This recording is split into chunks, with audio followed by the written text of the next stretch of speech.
Muy buenas tardes a todas y a todos. Qué gusto verlos nuevamente. Bienvenidas, bienvenidos a esta primera sesión clínica del 2021, la primera de muchas. Retomamos con esto nuestras ya tan queridas sesiones y me da mucho gusto ver gente conocida, gente que nos acompaña desde el año pasado, incluso desde hace 2 años en esta jornada de actividades de extensión en el marco del curso Currículum Universal de Tratamiento. Entonces, muchas gracias a todas y a todos por su asistencia. Estamos nuevamente retomando estas actividades de extensión, la sesión clínica. El día de hoy y ya en un momentito más nuestra colega, la maestra Diana Seck, nos compartirá y nos presentará al ponente que tenemos el día de hoy.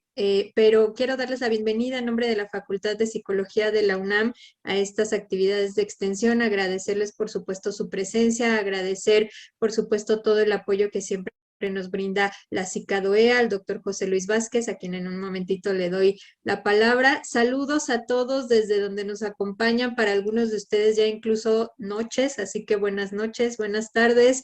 Uruguay, Ecuador, Colombia, Panamá, República Dominicana, por supuesto los estados de nuestra República Mexicana. Muchas gracias a todas y a todos por su presencia.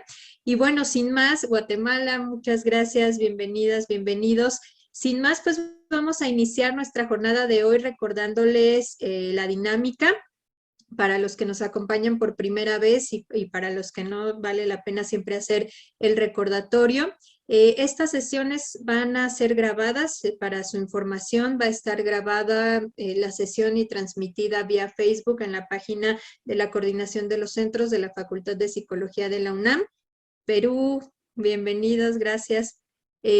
Entonces, para su conocimiento, la grabación de la sesión, la transmisión vía Facebook, recordarles que en primer lugar, pues vamos a escuchar a nuestro ponente, que sus micrófonos van a estar silenciados a lo largo de toda la jornada para evitar interferencias, y al final va a haber un espacio suficiente para escucharlos a través del chat con sus dudas, comentarios, participaciones. Por supuesto, también quien quiera y así lo desee, puede también compartirnos sus comentarios, observaciones de viva voz. Les habilitaremos el micrófono para ello. Y bueno, pues será la dinámica que estaremos siguiendo como en todas nuestras sesiones clínicas.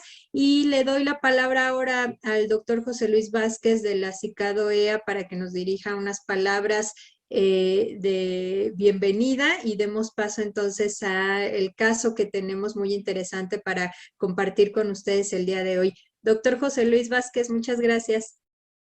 Muchas gracias a ti, Bio. Buenas tardes a todas y a todos. Un placer. Qué bueno que ya estamos aquí de vuelta retomando las actividades el día de hoy con esta sesión clínica que por supuesto marca el inicio de nuestro ciclo, pero que bueno, más bien es la continuidad, en ese sentido la continuidad de este ciclo que hemos venido trabajando indudablemente y solamente gracias al apoyo de la Facultad de Psicología de la UNAM, en particular al equipo de la doctora Silvia Morales Chainé, quien siempre pues es un gran apoyo para nosotros, y que afortunadamente pues todo el equipo que está detrás ayudándonos a coordinar, a hacer posibles estas sesiones, a que ustedes se conecten desde múltiples lugares de las Américas y a veces hasta también de Europa. Algunos de ustedes nos acompañan allende las fronteras, como diríamos, y pues es un gran gusto que la Facultad de Psicología de la UNAM nos apoye en esta tarea, en esta labor, y que sea, qué mejor que en este ámbito de compartir, de intercambiar experiencias, de brindar, acercarnos la información, las prácticas de mayor utilidad, de mayor eficacia, de mayor efectividad para ayudar a las personas que tienen problemas por consumo de sustancias o alrededor del consumo de sustancias. Es donde se da esta dinámica, esta problemática. Ese es nuestro objetivo final, que ustedes a través de las sesiones como la del día de hoy y de las múltiples actividades que llevamos a cabo, pues tengan ustedes la oportunidad de incrementar sus capacidades, sus habilidades, su experiencia, su información, sus conocimientos, o también con todo lo que ustedes tienen, ayuden a las otras personas. Esta información, este conocimiento, habilidades, actitudes, se comparten, se hacen partícipes de lo que en otras latitudes también se hace, o que alguna persona enfrenta una situación similar a la que ustedes viven o la que han logrado resolver exitosamente, y qué mejor que sea desde el campo, desde la realidad, desde donde se llevan a cabo las acciones directamente para el público, para la atención a las personas. Desde ahí es que gracias a ustedes llegamos a traer esa experiencia a esta virtualidad que afortunadamente para nosotros desde antes de la pandemia pues ya veníamos trabajando en estos ambientes virtuales y que ha sido bastante productivo y prolífico para nosotros poder continuar trabajando en este formato. Ojalá que pronto también en el futuro estas actividades se lleven a cabo en otros formatos, en otros ambientes que nos permitan llegar también a otras áreas donde a lo mejor no es tan bueno el acceso o no existe este acceso a las tecnologías de la información en algunos casos, pero que bueno, sin duda que para nosotros es muy importante tener todo esto a la mano, tener todo esto directamente al servicio de ustedes para que sea una herramienta más dentro de sus múltiples actividades y dentro de sus múltiples elementos con los que cuentan para su trabajo cotidiano. Así que a nombre de la Unidad de Reducción de la Demanda, de la jefa Jimena Kalapsky, de la Unidad de Reducción de la Demanda de la CICAD, y a nombre del secretario ejecutivo de dicha comisión, la CICAD, Comisión Interamericana para el Control del Abuso de Drogas dentro de la OEA, pues les damos la más cordial bienvenida. Agradecemos muchísimo el apoyo brindado, por supuesto la asistencia de todos los países, todas las naciones, los estados miembros que están acompañándonos el día de hoy, y un especial agradecimiento al equipo que también hace esto posible tras bambalinas, detrás de cámaras, moviendo los cables del Mago de Oz, donde está, ya conocen ustedes a Violeta, que prácticamente es una estrella de cine con su propio show, y también a nuestra amiga Diana Zek, que también están muy acostumbradas ya a este ámbito de prácticamente televisivo, por así decirlo. Pero bueno, también tenemos un gran equipo que nos ayuda y nos apoya para que todo esto sea posible, donde encontramos pues a Carlos Adrián Palomero, a Ana Yancy Vallejo, a Karen Mitzel Montoya, a Carla López y algunas otras personas que también están brindando algún apoyo desde la Facultad de Psicología de la UNAM. Nuevamente, un profundo agradecimiento a todas y a todos para que esto sea posible, y que bueno, que también el día de hoy tenemos a un ponente especial que está vinculado con la Facultad de Psicología. Ya Ángel en un momento se presentará y también lo presentarán de parte de las compañeras, pero para nosotros es un gran gusto que se presente, se muestre el trabajo realizado, como ya les digo, en casos reales con personas que se están atendiendo en la actualidad y con casos que en muchas ocasiones siguen bajo consideraciones clínicas, bajo tratamiento, en desarrollo, para que todos juntos, de manera pues colegiada en este formato, tengamos la oportunidad de continuar viendo cómo se desarrolla este proceso y entre todos fomentar el aprendizaje y el intercambio de experiencias positivas. Nuevamente, muchísimas gracias a todas y a todos por su presencia, y yo le devuelvo la palabra al equipo de la Facultad de Psicología, Bio o Diana, para que retomen esta sesión. Gracias.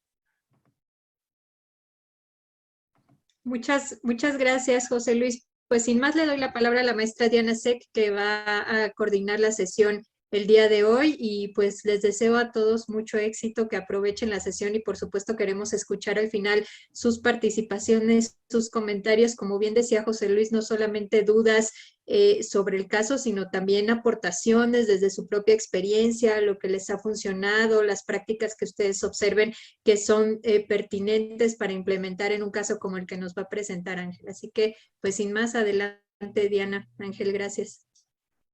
Muchas gracias, doctora Violeta, doctor José Luis. Y bueno, nada más recordarles nuevamente la dinámica de la sesión. En este momento sus micrófonos se encuentran silenciados para evitar las interferencias y durante la sesión pues se estarán realizando algunas preguntas y bueno, ustedes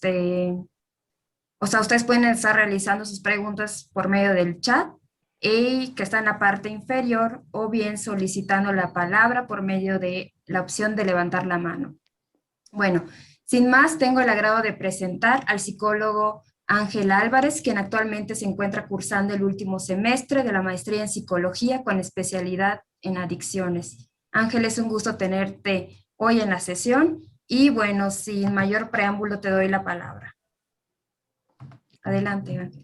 Ok, hola, buenas tardes. Muchas gracias, José Luis, Diana, Violeta.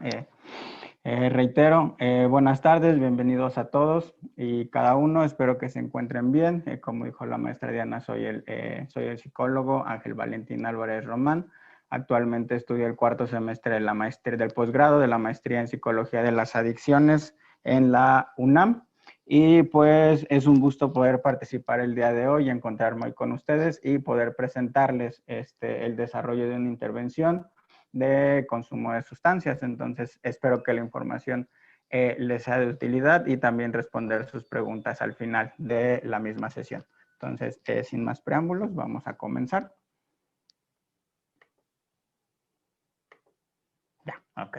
Bueno, entonces les comento ¿no? El caso, los datos generales el caso de la persona que atendí es masculino de 29 años, es un estudiante de doctorado, actualmente se encuentra estudiando su posgrado. La etapa de cambio a la que llegó conmigo fue determinación. Él ya estaba decidido a dejar de consumir después de un evento en el que percibe bastantes consecuencias negativas y algo que le venía sucediendo de forma sistemática. Ahora, el inicio del trabajo de esta intervención, la primera fue el 6 de octubre del 2020. Entonces ya llevo trabajando más de 8 meses con esta persona. De ahí el motivo de consulta que refiere la persona cuando empezamos a trabajar. La persona solicita atención para suspender su consumo de alcohol después de haber experimentado diversas consecuencias negativas a nivel personal, en la parte física, emocional, en el área familiar, de pareja, en cuanto a su situación económica, y ahora se encuentra decidido a cortar su consumo de alcohol. Es importante señalar en este caso que la persona ocasiones de manera previa, trató de suspender su consumo con antelación. Cuando él realizó esto de manera individual, logró un máximo de abstinencia de mes y medio, y en esta ocasión él quería extenderlo más. También es importante señalar que era la primera vez que la persona solicitaba atención para trabajar su consumo de sustancias, y aquí también tengo que hacer hincapié que como empezamos a trabajar en octubre del 2020, toda esta intervención se llevó a cabo a la distancia, a través de llamadas telefónicas y con el intercambio de tareas terapéuticas vía correo electrónico. Entonces, ¿qué fue lo que pasó con el caso? La persona refiere policonsumo de sustancias. Más adelante le comento qué otras sustancias refiere haber consumido la persona. Sin embargo, destaca como droga de impacto el consumo de alcohol. Este nivel de riesgo es moderado, y el patrón de consumo que refiere la persona es principalmente consume cerveza, 10 tragos estándar por ocasión, y lo hace de manera semanal a quincenal. Manejo esta temporalidad porque llega a haber variaciones de 3 a 10 días en su consumo, y como les mencionaba antes, las consecuencias asociadas negativas que percibía la persona era en la parte física, la resaca, es decir, el malestar por el consumo excesivo.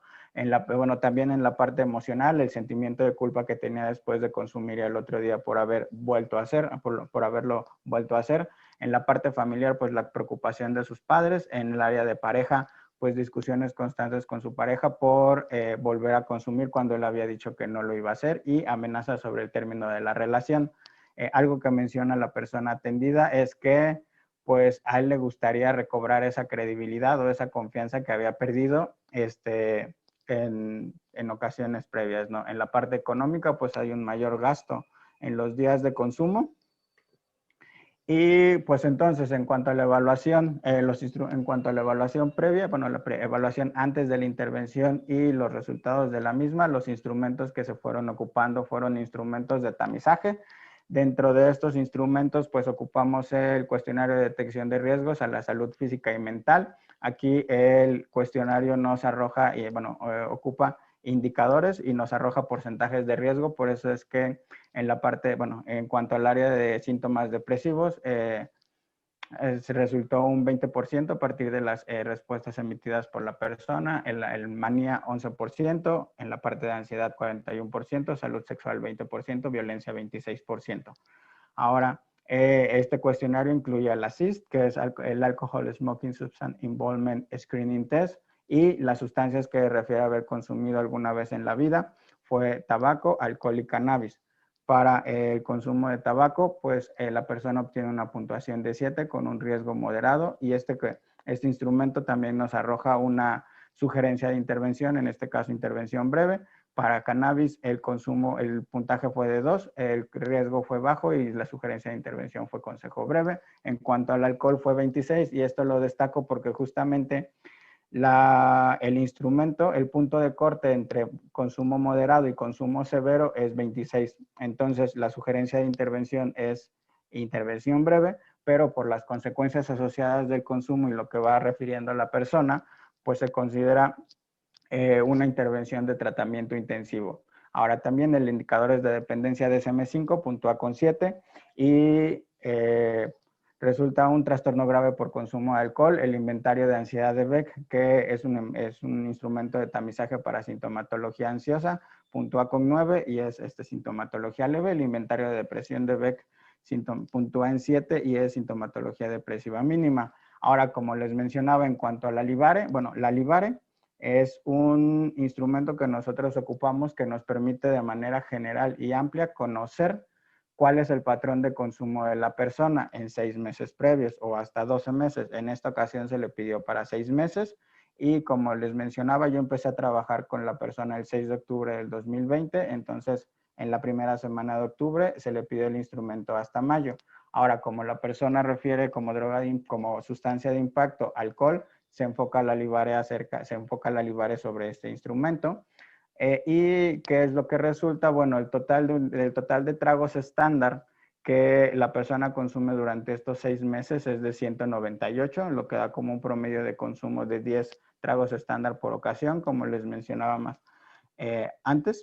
como les mencionaba previamente, y se puede observar cómo hay 2 picos de consumo con 18 tragos estándar. Como les decía, pues la última ocasión antes de que empezáramos a trabajar se da uno de estos picos y pues sí están presentes estas variaciones de 3 a 10 días. Es importante mencionar que también la persona alcanza, bueno, 2 periodos de 3 semanas sin consumir, pero como les mencionaba, volvía a regresar a ese consumo, ¿no? Y justo, bueno, aquí no se puede observar, pero en enero y febrero la persona deja de consumir durante mes y medio, en marzo vuelve a regresar con su consumo y a partir de ahí, pues hasta que solicita la atención con nosotros. También se aplicó el inventario de situaciones de riesgo de consumo de alcohol, ¿no? En su versión breve de 21 reactivos, o también conocido como ISCA 21, donde pues nos permite observar cuáles son las situaciones ante las que frecuentemente la persona consume bebidas alcohólicas. En este caso, salieron los puntajes elevados en cuanto a probando el autocontrol con un 58% y momentos agradables con otros con un 86%. También, por ejemplo, aquí es cuando la persona va a salir, está asistiendo a reuniones, está celebrando y entonces la persona prueba su autocontrol. Vamos a ejemplificarlo con que yo me pongo un límite o la persona se pone un límite para consumir y no termina respetándolo, ¿no? Momentos agradables con otros ante situaciones de alegría, estar contento, celebrar, etc. Aquí, por ejemplo, el cuestionario de confianza situacional, se pueden ver tal vez sus porcentajes elevados porque desde la primera sesión en la que yo empecé a trabajar con la persona, empezamos a identificar situaciones de riesgo y a elaborar planes de acción para que la persona pudiera hacer frente a estas situaciones. Entonces, les tengo que mencionar que pues el CCS se aplica un martes y la persona justamente había afrontado 2 situaciones de riesgo de forma exitosa, por eso es que los puntajes pueden verse elevados, ¿sí? Ok. También se aplicó la escala de satisfacción general. Se le pregunta a la persona acerca de pues, 10 áreas de su vida y qué tan satisfecho se encuentra respecto a cada una de esas áreas en su funcionamiento. Y como pueden observar, en cuanto al consumo, bueno, en una escala del 1 al 10, siendo 1 completamente insatisfecho, bueno, siendo 1 completamente insatisfecho y 10 completamente satisfecho. Entonces, el 1, pues en el área de consumo puntúa con 1, en hábitos personales puntúa con 5, en relaciones familiares o de pareja puntúa con 7, lo mismo que en comunicación. En satisfacción general también se encuentra con 7, ¿no? Y entonces este instrumento nos puede ayudar a orientar a orientar las metas de tratamiento que se van a establecer posteriormente durante la intervención, y en efecto se retoma la parte de comunicación y relaciones de pareja, la parte de los hábitos personales y, bueno, el consumo de sustancias, que es la prioridad de la persona. Entonces, las metas que se establecieron en el formato que nosotros ocupamos de resultados de tratamiento, que tiene 3 mediciones a lo largo del proceso de trabajo, fueron las siguientes: la suspensión del consumo de alcohol, mejorar la comunicación con la familia y la pareja y generar el hábito del trabajo. Ahora, en una puntuación del 1 al 10, pues la persona considera en un principio encontrarse en el 6 respecto al consumo, porque hace falta trabajo por hacer, igual que con la comunicación y generar el hábito de trabajo, que puntúa con 7 respectivamente. Finalmente, la intervención, bueno, todo esto fue la parte de admisión y evaluación. Ya llegamos a esta parte cuando se empieza a diseñar el plan de servicios, a implementar la intervención, y como tal, como les decía hace rato, no, bueno, teniendo en cuenta el puntaje de 26 de alcohol y el punto de corte que estaba ahí en el límite, se sugiere hacer un tratamiento intensivo. Esto basándonos, bueno, o más bien ayudándonos en lo que nosotros ocupamos en el programa de satisfactores cotidianos, ¿sí? A partir de este manual se retoman diferentes componentes que van a ser el eje de la intervención con la que yo trabajé. El número de sesiones implementadas, pues han sido 12 sesiones hasta el día de hoy. Es una persona que ya tuvo su egreso, pero sigo trabajando con él porque hacen falta estos seguimientos que le dan continuidad al trabajo terapéutico. Y en su momento, bueno, se dieron 8 sesiones de forma semanal. Por ahí hubo, bueno, el egreso que fue en la temporada decembrina. Luego se han venido dando, bueno, luego se han dado 4 seguimientos, y el último seguimiento fue el 2 de marzo del 2021, y su siguiente sesión de seguimiento, que es después de 3 meses, va a ser el 2 de junio del 2021. La periodicidad de las sesiones, les mencionaba que las que se llevaron de manera continua fueron semanales, con una duración de 50 o 60 minutos. Luego, dentro de los componentes implementados para trabajar con la persona, como les mencionaba, es la parte de la fase de admisión, la fase de evaluación, la muestra de abstinencia, donde aprovechamos, como la persona venía en esta etapa de cambio de decisión, aprovechamos para hacer un balance decisional y establecer, como su nombre lo dice, pues un periodo de no consumo mientras estuviera trabajando con nosotros, bueno, conmigo. De ahí, pues también se hicieron evaluaciones funcionales de la conducta de consumo, para que la persona identificara cuál es la relación que tenía y también aprendiera a identificar situaciones de riesgo. Y después también se le enseñaron estrategias para rehusarse al consumo. Antes del egreso se trabajó con el componente de prevención de recaídas, y después del egreso pues empezaron a trabajar las habilidades de comunicación y el establecimiento de metas de vida. Las habilidades de comunicación se centraron con su pareja, que era algo que reportaba la persona de sumo interés. La meta de consumo que se estableció fue suspender el consumo de alcohol o eliminarlo, definiéndose como dejar el consumo de alcohol hasta diciembre del 2020. Es importante señalar esto porque, como les dije, la persona ya había alcanzado por su cuenta 1 mes y medio.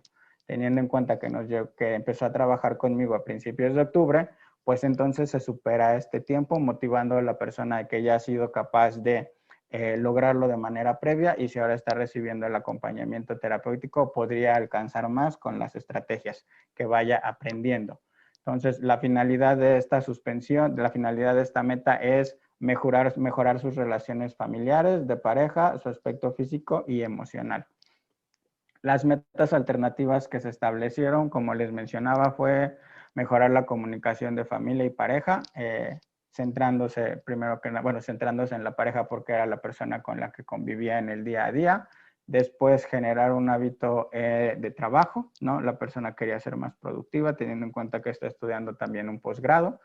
Y estas metas se definieron como expresar mis molestias con mi pareja, bueno, porque generalmente no las expresa o hacerla de mejor manera, mostrar más interés en las cosas que tanto a ella como a sus familiares les gusta. Y en cuanto al hábito de trabajo, pues se definió como ser más productivo con sus actividades laborales y académicas, quería dejar de procrastinar y reducir el tiempo dedicado a realizar otras actividades o a disminuir el tiempo de ocio. En cuanto al balance decisional que les mostraba, bueno, les mencionaba que se estableció en la muestra de abstinencia, pues las ventajas de continuar con el consumo, la persona identifica el relajarse, convivir con sus amigos.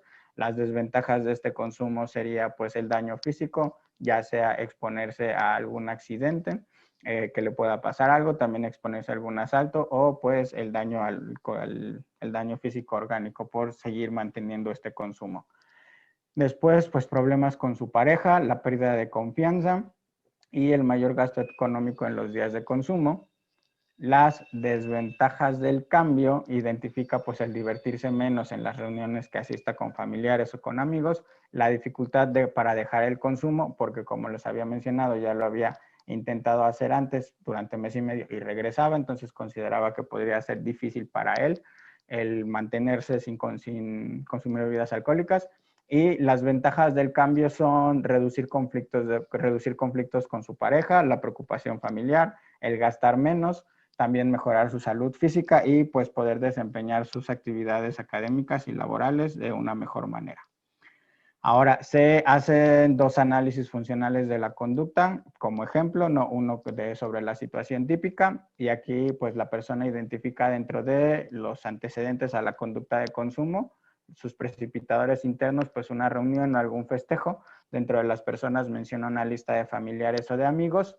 En cuanto a los lugares donde consume, pues ya sea en casa de sus padres o en casa de algún amigo. Y los precipitadores internos que menciona reconoce en cuanto a las emociones, la alegría principalmente, los pensamientos que puede tener la persona es una y no pasa nada, me gusta esta marca que están consumiendo, la estamos pasando bien, pues si consumo está justificado porque ya he estado sin consumir, y las sensaciones en ese momento es pues como sentirse activo. ¿Cuál es la conducta de consumo que generalmente tenía? Pues beber con familiares y amigos, consumía cerveza y pues lo podía hacer de manera típica, pues con unos 8 tragos estándar. Actualmente pues ha dejado de hacer esto, ¿no? O sea, y ya no consume. Sin embargo, se ha enfrentado a estas situaciones de riesgo y antes llegaba a consumir por 3 horas, ahora simplemente el pensamiento o la idea relacionada al consumo le puede durar minutos. Las consecuencias que percibía en su momento era de manera positiva el relajarse, seguirla pasando bien y continuar el buen momento, y también dentro de las consecuencias negativas, el gasto excesivo, la resaca del día posterior, los daños a la salud, el sentimiento de culpa generado por haber consumido y haberle fallado a su pareja y a él mismo, y el perder confianza con su pareja y sus familiares. En cuanto al análisis funcional de la conducta de consumo de la situación más riesgosa, identifica dentro de que fue esta situación de consumo de finales de septiembre, identifica que el reencuentro fue con viejos amigos en un bar que solían frecuentar y estaba estaba pasándola con cerca de 10 amigos. Dentro de los precipitadores internos, identifica la alegría y la nostalgia. Las sensaciones no las logro ubicar, pero sí estas emociones que llega a tener. Y los pensamientos que tienen, como les decía hace rato, bueno, se pone un límite de consumo, piensa que esta vez no se va a exceder, que lo va a mantener y piensa que se la estaban pasando bien juntos. Termina consumiendo con sus amigos cerveza, cantidad de 18 a 20 tragos y con una duración de 5 horas. Después, en las consecuencias positivas, se identifica el relajarse, pasar un buen momento y prolongar el festejo. Y en cuanto a las consecuencias negativas es, bueno, el gasto del día, la exposición a un asalto o algún accidente, la resaca del siguiente día, los daños a la salud, el sentimiento de culpa, la discusión con su pareja, en esa ocasión particularmente cuando llega a su casa y su pareja lo ve intoxicado, y al día siguiente cuando se levanta y pues lo vuelve a ver con esta resaca. Y pues también el perder la confianza con ella, ¿no? En la credibilidad que había ganado o que podía ganar en ese momento, pues también está perdiendo esta confianza. De ahí se elaboran se elaboran diferentes planes de acción. Yo les traigo 3 el día de hoy, relacionados a las estrategias para negarse al consumo. El primero de ellos es que la persona va a incluir a personas dentro de su red de apoyo. Los pasos para hacer este plan de acción es que identificará personas en su entorno con las que sienta confianza. Para comentarles justamente, compartir su meta de abstinencia. Las ventajas que señala la persona son convivir con sus amigos y familiares, poder integrar a personas de su confianza y sentirse respaldado ante una situación de riesgo. Las desventajas que identifica es que le daría pena decirle a alguna de estas personas, el que ellas podrían no apoyarlo, molestarlo o inclusive insistirle para que siga consumiendo y no lo deje. El segundo plan que elabora es, negarse asertivamente y expresar una justificación. Los pasos a desarrollar son el decirles que no quiere consumir, el pensar qué les va a decir como justificación y finalmente dar esas razones por las cuales no quiere consumir. Las ventajas: pone límites a sus amigos y familiares, puede convivir con amigos y familiares sin que él consuma y que dejen de ofrecerle bebidas alcohólicas.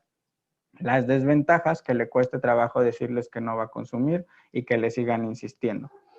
Sin embargo, pues el plan de acción que le es más efectivo está relacionado a ocupar la estrategia de precipitadores internos y cambio de pensamientos de consumo, ¿no? Entonces, los pasos que se identifican en este plan son identificar una situación de riesgo, identificar las ideas de consumo como las que les mencionaba en el análisis funcional, y aquí se puede ir como en dos vertientes, en la parte positiva y en la parte negativa. En cuanto a la parte positiva, el recordar cuáles han sido las consecuencias positivas por dejar de consumir alcohol, como por ejemplo recobrar la credibilidad con su pareja, la confianza, el eliminar el consumo, las resacas, ¿no? El gasto económico moderado. Y en cuanto al pensar las consecuencias negativas de regresar al consumo, ¿no? El romper la palabra que él había estado manteniendo, el volver a tener las discusiones o fricciones con su pareja, el poder exponerse a alguna situación física, y después se genera el cambio de pensamiento, y habiendo hecho el cambio de pensamiento, pues el que la persona repita la idea generada, ¿no? Le ayuda, es más efectivo. Dentro de las ventajas identifica el evitar la resaca, mantenerse en abstinencia, convivir con sus amigos y familiares sin consumo, pasar un rato agradable con las personas que estima sin la presión de consumir. Y en cuanto a las desventajas, que les sea complicado encontrar las ideas adecuadas para no consumir y que la presión lo rebase, la presión de las otras personas lo rebase. ¿Cuáles fueron las habilidades que se entrenaron? Pues durante la intervención, las principales, vamos a decirlo así, son las de rehusarse al consumo, donde se le enseña a la persona a negarse asertivamente, a ofrecer una justificación, a cambiar el tema, a sugerir alternativas de no consumo, a alejarse, confrontar el otro o a aplicar el cambio de pensamientos de consumo. Los resultados que se logran a través de implementar estas estrategias es que la persona es capaz de identificar diferentes situaciones de riesgo para las cuales puede aplicar las estrategias para negarse al consumo, y así elimina las resacas, el consumo, reduce las discusiones con su pareja y el poder desempeñar mejor sus actividades es lo que ha logrado la persona. En cuanto a las habilidades de comunicación, como les mencionaba, principalmente con su pareja, el lograr iniciar conversaciones con ella, darle reconocimiento acerca de su profesión y el trabajo que hace, el compartirle sus sentimientos cuando llega a sentirse incómodo, igual el expresar desacuerdo y el hacer peticiones positivas, logrando con esto el que integre nuevas formas para interesarse en las actividades de su pareja, además de expresar sus inconformidades y hacer peticiones positivas, logrando así mejorar la relación con ella, su comunicación y disminuir las discusiones que llegan a tener. Ahora pasamos a la parte de los instrumentos aplicados en la postevaluación a la intervención. Dentro de los instrumentos se volvió a repetir el aplicarle el inventario de ansiedad de Beck, el inventario de depresión de Beck, la línea base retrospectiva. Aquí ya no se le pidió como tal que hiciera una línea base retrospectiva, sino nos apoyamos de los autorregistros que la persona envió semanalmente y pues que se intercambiaron vía correo electrónico y que cubrieron el periodo de octubre del 2020 a mayo del 2021. Si la persona, como la persona no reportó situaciones de consumo, se le pidió que señalara cuáles habían sido pues los pensamientos de consumo que tenía dependiendo de las situaciones de riesgo. También se aplicó el cuestionario breve de confianza situacional, la escala de satisfacción general y el resultado de tratamiento en su tercera medición. Ahora, pues es importante, bueno, mencionarles cuáles fueron estos resultados, ¿no? En cuanto al inventario de ansiedad de Beck, que como les mencionaba, pues es un instrumento de tamizaje y evalúa pues sintomatología, ansiedad, pues puntuó con 3. El 2 de marzo del 2021, que fue su última sesión, ubicándolo en pues ansiedad mínima. El inventario de depresión de Beck, que reportó puntuó con 7, igual expresándose en sintomatología depresiva mínima. Respecto al cuestionario de confianza situacional, la persona generó esta confianza, bueno, incrementó su autoeficacia y pudo poner al 100% las 8 situaciones sobre las que se les pregunta el posible consumo, ¿no? La persona se siente mucho más confiada para resistirse al consumo ante las emociones agradables, momentos agradables con otros, la presión social y probando el autocontrol, que son las que tenía bajas en la primera medición. Ya cuando se realiza la tercera, la post-evaluación, pues estas situaciones ya alcanzan un 100%. Y en cuanto a la línea base retrospectiva, como les mencionaba, pues se cubre el periodo igual, bueno, en este caso de 7 meses, de lo que es octubre del 2020 a mayo del 2021, que fue cuando me envió sus últimos autorregistros. Y pues me toca informarles que la persona se mantuvo sin consumo durante este periodo de tiempo, desde que empecé a trabajar con él, que fue el 6 de octubre del 2020, hasta pues el último día que me reportó y que me envió su autorregistro, que fue el 9 de mayo del 2021, bueno, más bien superando el mes y medio que había logrado por su cuenta y alcanzando, bueno, hasta ese día 7 meses de abstinencia. Es importante también señalar que aunque no se establecen como metas de abstinencia o de suspensión del consumo de tabaco de marihuana, pues la persona no reporta haber consumido alguna de estas dos durante la intervención, por lo que logra transferir pues los conocimientos aprendidos para negarse el consumo o manejar su cambio de pensamiento también con estas sustancias. En cuanto a la escala de satisfacción general, bueno, en la primera medición se encontraba insatisfecho con un 1 para esta medición. La tercera pues ya reporta un 10. Respecto a sus hábitos personales estaba en 5, alcanza un 8. En cuanto a la vida, en cuanto a la comunicación, pues se encontraba también en 5 y alcanza un 9. En cuanto a las relaciones de pareja estaba en 7 y alcanza un 9. Y la satisfacción general se encontraba en 7 y alcanza un 9. Todas las áreas de pareja percibidas en un primer momento, en el momento de la admisión, que se encontraban bajas, logró la persona pues sentirse mucho más satisfecho con cada una de ellas y mejorar su funcionamiento. Después, las 3 metas que se establecieron y se manejaron durante la intervención, como les recuerdo que la primera fue el eje, ¿no? La suspensión del consumo de bebidas alcohólicas. La segunda fue mejorar la comunicación con su familia y su pareja. Y la tercera fue generar este hábito de trabajo. En la primera medición, pues la persona apuntó 6, 7 y 7 respectivamente. Y luego es importante también mencionarles que a lo largo de esta intervención a la persona se le dio su egreso por ahí del 21 de diciembre del 2020, por eso es que se trabajó primero la prevención de recaídas antes de las habilidades de comunicación que se reforzaron después en los seguimientos junto con el establecimiento de metas, y en esa segunda medición pues la persona pues se mantenía sin consumo, había alcanzado su primera meta de suspender el consumo de alcohol por más de mes y medio y entonces pues reportaba un 10, y en cuanto a las otras 2 metas pues sube un punto, ¿no? Encontrándose en 8. Con la tercera medición, pues se mantiene ese 10 porque la persona sigue sin consumir, y en las otras dos metas se mantiene un 9. Aquí yo le pongo un asterisco a esta parte porque le pregunto a la persona qué es lo que le haría falta para llegar a ese 10. Entonces la persona reporta autoexigencia, ¿no? Sobre lo que él realmente esperaría, tal vez expectativas muy elevadas, como por ejemplo, el que si estamos hablando de mejorar la comunicación con su pareja, que realmente ya no haya conflictos entre él y su pareja, ¿no? O que no se presenten para nada, que no haya ese tipo de fricciones.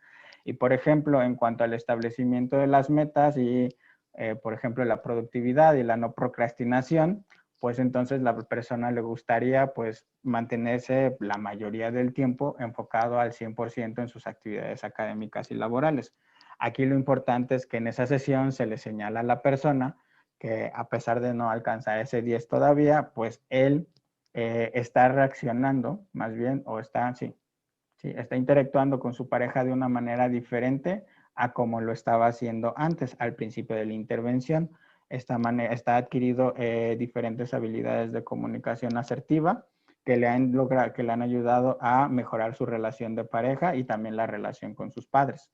Ha podido recuperar también esa credibilidad que había perdido con ella. Y en cuanto al establecimiento de metas, igual, las ha podido integrar poco a poco y ha mejorado, ¿no? Entonces también es normal que tenga como espacios de descanso o de justamente de distracción, ¿sí? Ahora, las conductas implementadas y las conductas eliminadas en esta tercera medición, ¿cuáles fueron las que logró integrar la persona en su cotidianidad? Vamos a decirlo así. Fue en cuanto al consumo de sustancias, bueno, en cuanto a la suspensión del consumo de bebidas alcohólicas, aprendió mediante la evaluación funcional de la conducta y el envío de los autorregistros, pues aprender a identificar situaciones de riesgo, adquirir y aplicar las herramientas que le ayudan al no consumo, evaluar los pros y contras del consumo y cuáles serían las posibles consecuencias del mismo. ¿Qué es lo que la persona dejó de hacer y quiénes le ayudaron para alcanzar esta primera meta? Pues él dejó de llevarse por las situaciones y por las consecuencias. Fue ayudado por su familia, por su pareja, por sus amigos y también reportar las sesiones. Aquí sí fue importante, aquí es importante mencionar que la persona pues en un primer momento estaba preocupada por cuál podría ser la reacción de sus familiares y sus amigos cuando se enteraran que iba a dejar de consumir. Sin embargo, después el entorno fue fue un factor de protección, vamos a decirlo así, para que dejara el consumo, y pues su pareja claro que estaba al 100% apoyándolo, aunque en un primer momento se mostraba suspicaz respecto a que él fuera a cumplir su palabra, y es algo que él también le reconoce mucho a lo largo o al final de esta intervención, que pudo mantener ese acuerdo o esa decisión que había establecido en un principio, y pues eso le deja muy satisfecho, ¿no?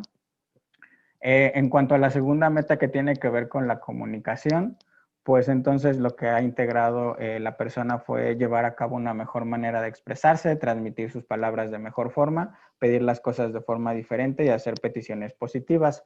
También ha logrado regular sus emociones para no ser malinterpretado, principalmente el enojo. Y finalmente, pues ha eliminado el dejar de responder con lo primero que se ocurra, el dejar de pedir las cosas con un tono de molestia, y aquí identifica que le ha ayudado pues su pareja y sus padres, ¿no? Y en cuanto a la tercera meta de la intervención, mejorar la productividad, es importante mencionarles que la persona organiza pues un grupo de estudio con un par de compañeros y reporta que justamente el que haga esta actividad en conjunto hace que esté mucho más comprometido y fija un horario de trabajo, ¿no? O sea, los jueves y los viernes durante 2 horas está participando en ese grupo de estudio con ellos. Y lo que ha dejado de hacer es que pues dejó de invertir tiempo en redes sociales, en videojuegos, en actividades no productivas, y pues lo ayudaron sus compañeros de proyecto. En cuanto al restablecimiento de la meta, como les mencionaba, la última sesión fue el 2 de marzo del 2021 y se mantiene el suspender el consumo de alcohol. ¿Cómo lo define? Pues primero quiere mantener esa eliminación del consumo de la meta de la sesión del 2 de marzo a la sesión del 2 de junio. y pues después de esto reporta querer extender este periodo de abstinencia hasta el final del 2021 y pues actualmente la persona lleva 7 meses sin consumo, por lo que ha demostrado a través de la intervención y los periodos en los que hemos dejado de trabajar pues semanalmente, ¿no? O mensualmente, pues se puede decir que tiene un pronóstico favorable en cuanto al cumplir esa meta. Sin embargo, es algo que vamos a evaluar cuando tengamos esta sesión dentro de 2 semanas y las metas alternativas se mantienen en cuanto a la meta de productividad, quiere continuar participando en ese grupo de estudio. En la meta de las habilidades, quiere mantener las habilidades de comunicación, seguir aplicando la comunicación asertiva con su pareja y sus padres para pues, expresar sus sentimientos y reducir los conflictos entre ellos. Y finalmente, pues el seguimiento, ¿no? La persona entre seguimientos, digo, se le dio el egreso por ahí de finales de diciembre, el 21 de diciembre. Se vuelve a tener otra sesión después de un mes, a mediados de enero. Y a partir de ahí, pues la persona se mantiene en abstinencia hasta pues, el último autorregistro que me envía. Las situaciones de riesgo, pues se mantiene la disponibilidad de la sustancia, las celebraciones, las invitaciones o los festejos que pueda tener de manera imprevista, pero los ha logrado sortear y ha integrado las actividades, las habilidades de rehusarse al consumo y los síntomas y consecuencias asociados al cambio de conducta han sido, pues como les he mencionado, identifica las situaciones de riesgo, aplica las estrategias, ha desarrollado las herramientas para mejorar la comunicación con su pareja y con su padre, se ha integrado al grupo de estudios, y en cuanto a su salud física y psicológica, se mantiene su puntuación como en 9 de 10, ¿no? Estando a punto de llegar al 10 y a lo mejor que podría estar tanto física como psicológicamente. Y en cuanto a otras problemáticas, reconoce avances pues en las metas que se va estableciendo en el día a día y como les mencionaba, pues las habilidades que se entrenaron en estos seguimientos fueron las de comunicación y el establecimiento de metas de vida. Y pues espero que la presentación del caso les haya sido útil, ¿no? Y pues a continuación espero poder responder las preguntas que puedan tener. Les agradezco por su atención. Muchas gracias, Ángel, por tu presentación. Y bueno, efectivamente tenemos bastantes preguntas en el chat. Y bueno, me gustaría empezar a resolver algunas de ellas. La verdad es que pues hemos encontrado preguntas muy interesantes, ¿no? Entonces, voy a iniciar a leerte cada una de ellas. Y bueno, si alguna pregunta no estuviera como muy clara, solicitaríamos a la persona que la realizó que nos apoyara, ¿no? Ok. Entonces, una de las primeras preguntas que nos realizan, Ángel, es sobre si podrías brindar algunos ejemplos de estrategias para rehusarse al consumo. Ok, no, pues claro que sí. ¿Qué era lo que pasaba? Pues, por ejemplo, bueno, vámonos con una fácil, bueno, no fácil. ¿Qué es lo que pasa? Por ejemplo, cuando doy continuidad al trabajo de la persona, hacemos estos modelamientos y estos ensayos conductuales, es decir, identificamos una situación de riesgo y entonces yo en un primer momento tomo el papel de la persona tal vez que le va a insistir la persona con la que trabajo toma el papel de la persona que insiste y yo tomo el papel de la persona con la que trabajo, ¿no? Vamos a decir en este caso, yo soy Juan y la otra persona es Ángel, ¿no? Y entonces nos ponemos en el papel o en el lugar de la persona y, por ejemplo, para negarse al consumo, si alguien le va a insistir, no sé, en cuanto está en su casa y alguien le dice, oye Juan, ¿quieres consumir? Entonces, pues, desde que la persona aprende a decir no gracias de forma asertiva, ¿no? Cuidando el contacto visual, manteniendo como una postura de confianza, ¿sí? Utilizando pues un tono sereno, vamos a decirlo así, y tranquilo. También en ese momento, pues, algo que se le puede agregar, porque en cuanto a las habilidades para rehusarse al consumo, pues se van utilizando de manera en combo, yo lo digo así. La que va de base es el negarse asertivamente y luego se puede ir sumando ofrecer una justificación, cambiar el tema de conversación. Como algo que pasa con la persona es que Entre él y sus amigos comparten, por ejemplo, el gusto por las motocicletas. Entonces era como preguntarle, bueno, oye, ¿y qué te parece esta moto? ¿Cómo has estado? ¿Has salido a rodar? ¿No? Y entonces es cuando a él le están insistiendo, oye, ¿quieres una cerveza? ¿Quieres una chela? Dice, no, gracias, pero mejor coméntame cómo se ha salido a rodar, ¿no? Así, por ejemplo, ese es un ejemplo de dos estrategias para rehusarse al consumo. Pero también está el alejarse, ¿no? Si la persona nota que le siguen insistiendo, es como, mira, ¿sabes qué? Ahorita no quiero consumir, gracias, ya me tengo que retirar a mi casa porque mañana, pues entonces tengo trabajo que hacer temprano, ¿no? Y entonces ya aplicó negarse asertivamente, la justificación y el alejarse, ¿no? Entonces, esos podrían ser ejemplos. Espero haber podido responder tu pregunta. Muchas gracias, Ángel. Sí, creo que fue bastante claro. Creo que el doctor José Luis quiere agregar algo. Y Diana, nada más brevemente, y Ángel, muchísimas gracias por las explicaciones.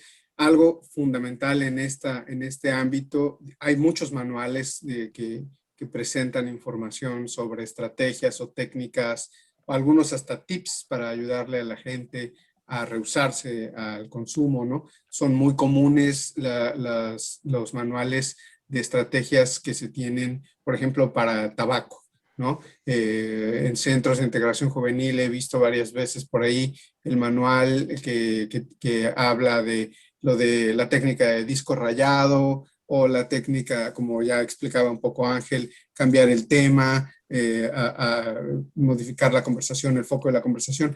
Todas tienen distintas aplicaciones dependiendo del contexto y dependiendo de la situación. Y creo que algo que es fundamental que Ángel explica aquí de manera implícita, por cómo él lo ejemplifica, pero quiero que se note todavía más, es que se trabaja mucho en cómo a la persona con su discurso, se debe de adaptar esto a su discurso, porque todas estas estrategias nosotros las presentamos, se las ponemos sobre la mesa a la persona, pero la persona tiene que seleccionar esas estrategias y hacer lo que decía Ángel del ensayo conductual, donde de pronto esto tiene que sentirse natural. La persona tiene que sentirse cómoda de decir lo que va a decir, tiene que enfrentar la situación, la circunstancia, y esto que nos explicaba Ángel del cambio de roles o de la silla vacía, como lo quieran ver, o silla caliente, con el enfoque psicoterapéutico que ustedes gusten aplicar, es fundamental porque eso te permite ayudarle a la persona a que se note y se perciba cómoda esa persona de enfrentar la situación así.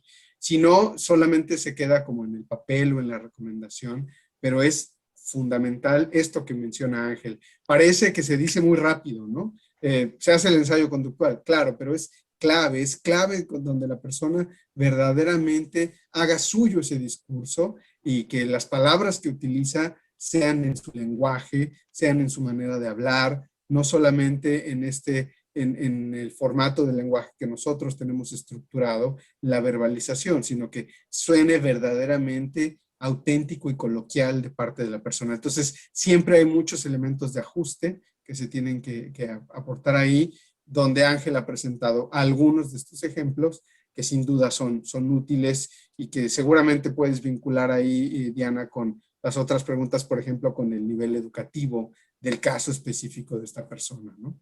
Gracias. Muchas gracias, doctor José Luis. Sí, justamente una de las preguntas que nos realizan giran en torno a qué elementos o recursos del paciente se identifican para haber logrado estos cambios y que fueran exitosos. Ok, bueno, en este caso, pues primero es importante señalar como el apoyo del entorno, ¿no? De la red de apoyo, ¿no? Cuando él menciona esta parte de recuperar la credibilidad que había perdido con su pareja, bueno, es importante reiterarle que de apoyo, ¿no? El decirle la importancia de identificar a ciertas personas que lo puedan apoyar en su meta de abstinencia, pues es importante a destacarlo, ¿no? De ahí, de hecho, aunque pareciera ser contradictorio porque tal vez la intervención telefónica a distancia podría ser en un primer momento considerada como podría ser considerada problemática. De hecho, la persona con la que trabajé me refirió que él agradecía el que nosotros empezáramos a hacer este cambio y esta modalidad, porque de acuerdo a sus horarios de trabajo del doctorado, le era complicado asistir, ¿no?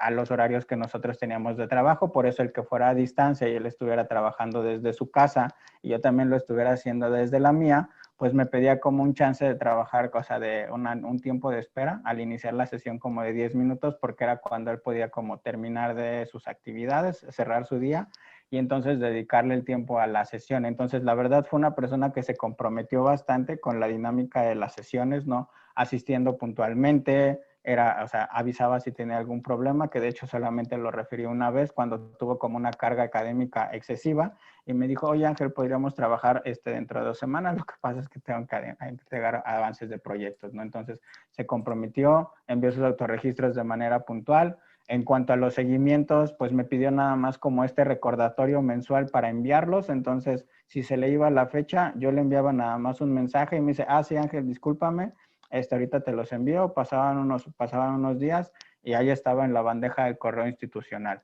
¿no? Entonces creo que son parte de los puntos fuertes que la persona se pueden mencionar para trabajar o para lograr más bien exitosamente esta intervención. Muchas gracias por tu respuesta. Y bueno, me voy a permitir seguir con las siguientes. Estoy tratando de ubicar una con relación a las redes de apoyo que nos mencionan si se brindó como algún tipo de psicoeducación a las redes de apoyo o si se realizó algo específicamente con ellas. Ok. No se realizó como tal psicoeducación, así como tener una sesión, o sea, una sesión particular con las redes de apoyo, no se llevó a cabo porque la persona no lo consideró necesario y también como él venía respondiendo favorablemente a la intervención, integrando las estrategias y notificándoles tanto a sus familiares como a sus amigos. Y entonces cuando él me decía, ya le dije a tal, tal y tal, y entonces cuando yo estoy en un festejo, pues ellos ya saben que yo no estoy consumiendo y entonces ya no me insisten, no es nada más como decirle una vez o 2 veces y la persona deja de insistir. Entonces, la realidad es que en esta ocasión, en este caso particular, no tuvo que darse como una sesión para trabajar con los familiares o con la pareja. Digo específicamente porque sí me ha tocado, por ejemplo, en su momento trabajar con adolescentes en los que sí me ha tocado trabajar también con una sesión con los padres de familia o con la mamá, pero en este caso específico no fue necesario. En otros con los que he trabajado sí lo he hecho. Ok.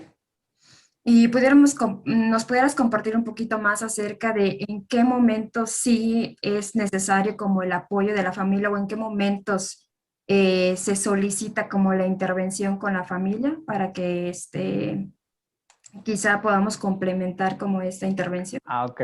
Vale, en este caso, por ejemplo, bueno, señalándolo, por ejemplo, cuando es un adolescente, pues es necesario que, pues igual estén al tanto los familiares de cierta información, los padres de familia, por decirlo así, de cierta información relacionada al consumo de sustancias o lo que se va a desarrollar durante la intervención. No, bueno, es conveniente hacer esto de acuerdo al programa que se maneja para que, pues, ellos estén enterados de lo que se va a hacer. Ahora, por ejemplo, también otro caso en el que también puede necesitarse como esta sesión aparte es cuando la persona tal vez tiene un entorno complicado o hay muchos factores de riesgo en ese caso o un entorno donde la familia no está apoyando mucho a la persona. Entonces también sería importante pues identificar a alguien fuera tal vez dentro de esa primera familia nuclear, ¿no? Y entonces identificar a alguien dentro de la familia extensa, ¿sí? Entonces, ahí es una situación, se me ocurre, puede ser una de las situaciones en las que sería conveniente integrar a los familiares y darles como una sesión para informarlos acerca de lo que se está trabajando, de lo que se está llevando a cabo. Ok. Incluso señalar que Ajá. que estas intervenciones no solamente pues, están limitadas a la familia, sino a cualquier persona que resulte en la red de apoyo para la persona, ¿no?